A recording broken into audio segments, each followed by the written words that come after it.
Okay. Today we perform in the practical number 17. Use the insulation tester.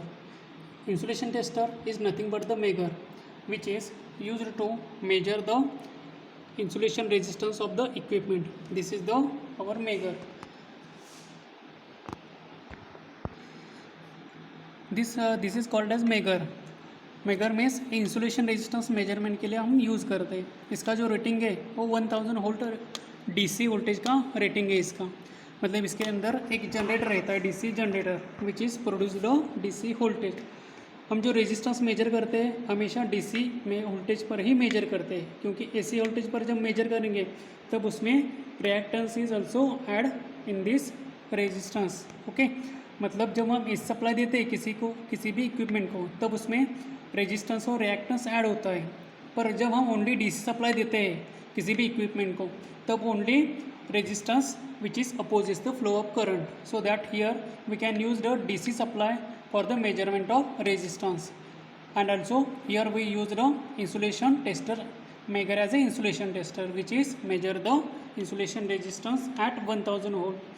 अब जो rating दिया है 1000 volt, ये मेगर 2000 वोल्ट में अवेलेबल होता है, 5000 वोल्ट में अवेलेबल रहता है और 500 वोल्ट पे भी अवेलेबल रहता है. हियर हम use the 1000 volt megger. Okay, so this our DC shunt motor and according to the practical we measure the insulation resistance of DC motor. This our DC motor and this is the terminal box of the DC motor. But here terminal block is closed. Okay, terminal box जो है वो close होने के लिए close है. इसके अंदर का जो वायर है वो हमने कहा लाया है.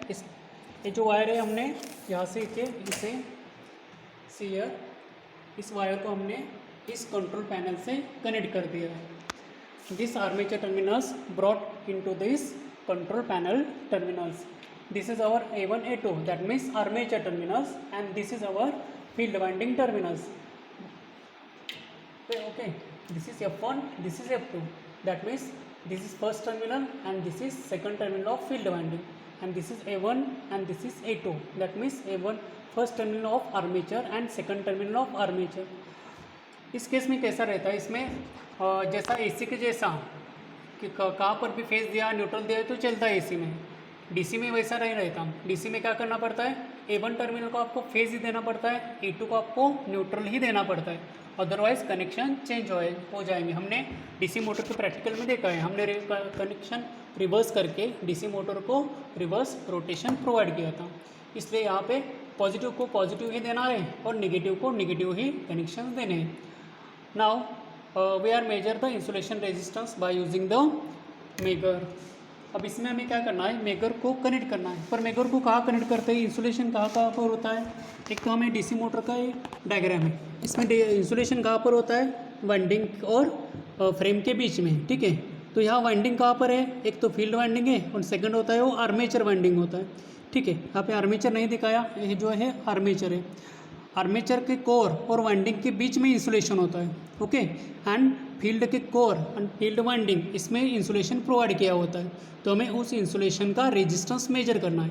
इंसुलेशन रेजिस्टेंस रिक्वायरमेंट क्या है, वो मैक्सिमम रहना चाहिए. मैक्सिमम मतलब 200 मेगा ओम के अबव जब इंसुलेशन रेजिस्टेंस होगा तो ही वो इंसुलेशन रेजिस्टेंस अच्छा होगा. Otherwise this insulation will be failure within the specified limit. Okay, वो इंसुलेशन फेल्योर हो जाएगा अगर इंसुलेशन रेजिस्टेंस 200 मेगा ओम के अबव नहीं आएगा तो. इसलिए हम क्या करना चाहिए, हमें इंसुलेशन रेजिस्टेंस मेजर करना चाहिए. पर sometimes this insulation resistance consider as a above the 100 mega ohm. कभी कभी क्या होता है, कुछ केस में इंसुलेशन रेजिस्टेंस 100 मेगा ओम के अबव भी कंसिडर कर जाते हैं. तो अगर हमारा रीडिंग 100 मेगा ओम के अबव आएगा तो इंसुलेशन ओके है ऐसा हम कंसिडर करेंगे. अगर 100 मेगा ओम के बिलो आएगा तो इंसुलेशन रेजिस्टेंस हो फेल्योर है ऐसा हम मतलब निकालेंगे उसका. Here see here upper practical significance is the measurement of insulation resistance is a common routine test. एक टाइप का रूटीन टेस्ट है, मतलब डेली टेस्ट है, which is performed on all types of electrical wires and cables in an electrical installation and electrical machines before they are put into the service. अब insulation resistance कब measure करना है, which is before they are put up into the service. ऐसे जब newly होता है insulation resistance, जब हम ये मैन्युफैक्चरिंग होता है, सपोज डीसी मोटर मैन्युफैक्चरिंग किया, तो उसको उपयोग में लाने से पहले हमें क्या करना है, उसका इंसुलेशन रेजिस्टेंस मेजर करना है। It is necessary to carry out the insulation resistance test on electrical machines and installation for the safe operation. मतलब अगर इसका इंसुलेशन रेजिस्टेंस अच्छा होगा तभी तो जो फॉल्ट होने वाला है, मतलब अर्थ फॉल्ट वगैरह, वो नहीं होगा और हम इलेक्ट्रिकल शॉक से बच सकते हैं। ठीक है, इसलिए अब इसका मिनिमम थ्योरेटिकल बैकग्राउंड देखते हैं।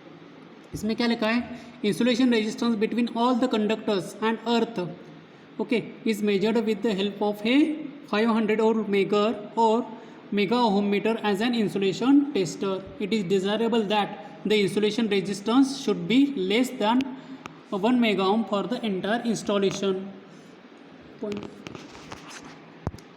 ओके, यहाँ पे एक्चुअली क्या चाहिए था, अबाव चाहिए था, अबाव द 1 मेगा ओम, पर एक्चुअली जो अभी न्यूली मशीन मैन्युफैक्चर होते हैं उसका insulation resistance above the 100 mega ohm रहेगा तो अच्छा रहेगा, अदरवाइज वो इंसुलेशन फेलियर होने के चांसेस ज़्यादा रहेंगे।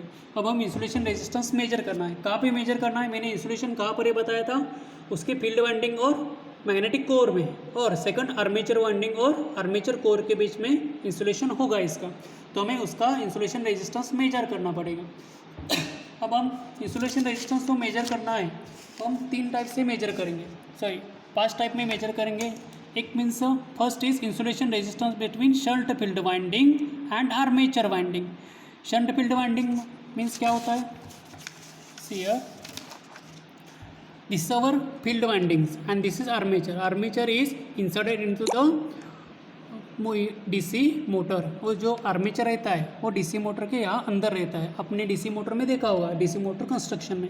ठीक है, तो हमें एक इंसुलेशन रेजिस्टेंस पहला क्या करना है, आर्मेचर और फील्ड वाइंडिंग के बीच में इंसुलेशन रेजिस्टेंस मेजर करना है। सेकंड केस में हमें क्या करना है, insulation resistance measure between the shunt field winding and body. Shunt field winding मतलब a field winding and body means armature core and frame, इसके बीच में हमें इंसुलेशन रेजिस्टेंस मेजर करना है। That means shunt field winding and magnetic core के बीच में हमें इंसुलेशन रेजिस्टेंस मेजर करना है। Third reading, insulation resistance between the armature winding and body. Here armature winding, armature पे आर्मेचर हाउसिंग में हम तैयार करते हैं और हमें इंसुलेशन रेजिस्टेंस को मेजर करना है which is measured between the armature core and winding. Fourth reading is resistance between the armature terminals, मतलब आर्मेचर को टर्मिनल रहेंगे, मतलब यहाँ पे A1 और A2, इसमें हमें रेजिस्टेंस देखना है। पर ये इंसुलेशन रेजिस्टेंस नहीं होगा, ये होगा कंडक्टिविटी टेस्ट, मतलब कोई ओपन सर्किट है या कि नहीं है, इसमें हम चेक करेंगे, मतलब वाइंडिंग फुली क्लोज रहे क्या नहीं हमें चेक करना है, इसलिए ये कंडक्टिविटी टेस्ट है। जो fourth number and fifth number test दिखाया है एक कंडक्टिविटी टेस्ट है, ये इंसुलेशन रेजिस्टेंस टेस्ट नहीं है। पहले जो 3 हैं वही सिर्फ इंसुलेशन रेजिस्टेंस टेस्ट है, उसमें वाइंडिंग की कंटिन्यूटी हमें चेक करना है, winding conductivity, that means winding कहीं ओपन नहीं हो गया है, ये हमें चेक करना होगा। ठीक है, लास्ट है continue test between the field winding. Okay, last में हम फील्ड वाइंडिंग के बीच में कंडक्टिंग रेजिस्टेंस देखेंगे। इसमें से एक कंडक्टिविटी पे हमें रेजिस्टेंस कम दिखाना होगा, और जब इंसुलेशन रेजिस्टेंस चेक करेंगे, मतलब पहले 3 रीडिंग है उसमें इंसुलेशन रेजिस्टेंस हाई रहेगा, और फोर्थ और फिफ्थ में ये रेजिस्टेंस हमेशा लो रहना चाहिए, ऐसे रीडिंग आनी चाहिए हमारे, तभी ये मोटर ओके कंडीशन में है, ऐसा हम कह सकते हैं। Okay, we first measure the reading between the field winding, shunt field winding and armature winding. मैंने कहा था कि जो डीसी शंट मोटर है इसके जो कनेक्शन है, टर्मिनल बॉक्स में जो कनेक्शन है which is brought into this control panel, and the F1 means the armature terminal of this shunt motor, and F1 F2 means the shunt field winding terminals of this DC motor which is connected into the control panel. Now we connect these mega terminals positive and negative to the A1 or F1. Okay, now we check the insulation resistance between the armature and shunt field winding. अब और एक बात करनी रहेगी, जो हमने rotation करना है इसके अंदर क्या है, डीसी जनरेटर है जो डीसी सप्लाई जनरेट करेगा, कितने वोल्टेज में 1000 वोल्ट तक ये डीसी सप्लाई जनरेट करेगा। ठीक है, हमें क्या करना है, इसको रोटेट करना है, रोटेट करने के बाद ये वोल्टेज जनरेट करेगा। ठीक है, सो देखिए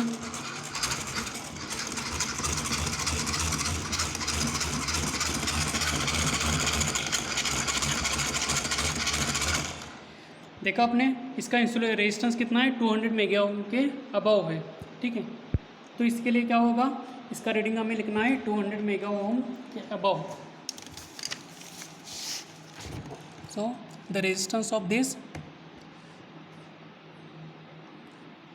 अबव 200 मेगा ओम।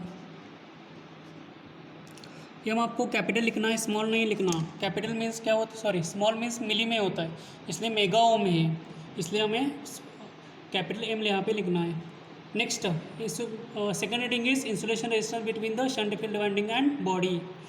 अभी बॉडी को कैसे कनेक्ट करेंगे, बॉडी मतलब ये जो मोटर की रहती है ये बॉडी, इसमें रेजिस्टेंस चेक करेंगे। मैंने पहले कहा था आपको कि हमें इंसुलेशन रेजिस्टेंस देखना है वो मैग्नेटिक कोर या फ्रेम और वाइंडिंग के बीच में, वाइंडिंग का इंसुलेशन हमें चेक करना है, इसलिए हमने फ्रेम को एक कनेक्शन किया है।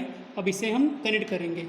पहले क्या है, शंट फील्ड वाइंडिंग के बीच में, shunt field winding and body, body को हमने वायर कनेक्ट किया, तो मैं टर्मिनल इस बॉडी को कनेक्ट कर दूंगा। Okay, now we see the insulation resistance. अभी वो एक बात कहने रहेगी, इसका जो रोटेशन है वो हमें 160 आरपीएम से रोटेट करना है, ज़्यादा लो नहीं, ज़्यादा और एक्स्ट्रा नहीं है, मतलब इसे ज़्यादा फास्ट भी नहीं रोटेट करना है और ज़्यादा स्लो भी नहीं रोटेट करना है, ऐसा भी नहीं और ऐसा भी नहीं, एक कंटिन्यूस मोशन से हमें रोटेशन करना है इसका। देखिए अब इसका रेजिस्टेंस है वो 200 मेगा ओम के अबाव दिखा रहा है।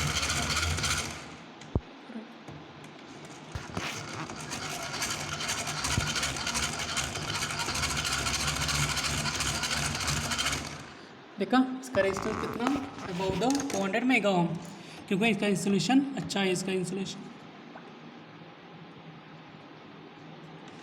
थर्ड जो इंसुलेशन रेजिस्टेंस है between the armature winding terminals and body, armature winding terminals and body के बीच में। ओके, और बॉडी को हमने ये वायर कनेक्ट कर दिया है इसे, और इसमें कनेक्ट कर दिया है सेकंड नेगेटिव वायर, और पॉजिटिव इसे दिया है हमने A1 को। हमें यहाँ पे हमें ये रोटेट करना है मेकर।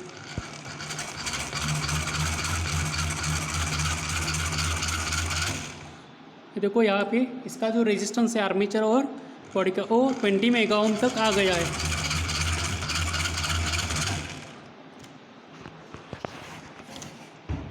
यहाँ पे हमें कितना लिखना है, 20 मेगा ओम, ठीक है। हमने अभी देखा इसका रेजिस्टेंस, और एक बार देखो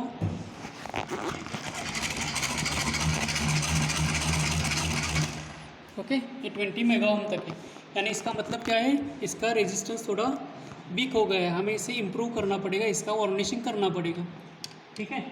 ओके, अभी हमें resistance between the armature winding terminals देखना है, मतलब ए में। ओके, देखो इसका हमें रेजिस्टेंस दिखना है A1 और A2 में कनेक्ट करना है हमें इसका, ठीक है। तो इसकी अभी हम कंडक्टिविटी देखेंगे, वही ओपन सर्किट है या नहीं, ठीक है। यहाँ इसका कितना आ गया रेजिस्टेंस, 0.2 मेगा ओम। ओके, अब इसका रेटिंग कितना है between the armature terminals winding, इसका 0.2 मेगा ओम। और फील्ड वाइंडिंग का अभी देखेंगे, इसको हम फील्ड वाइंडिंग में कनेक्ट कर देंगे।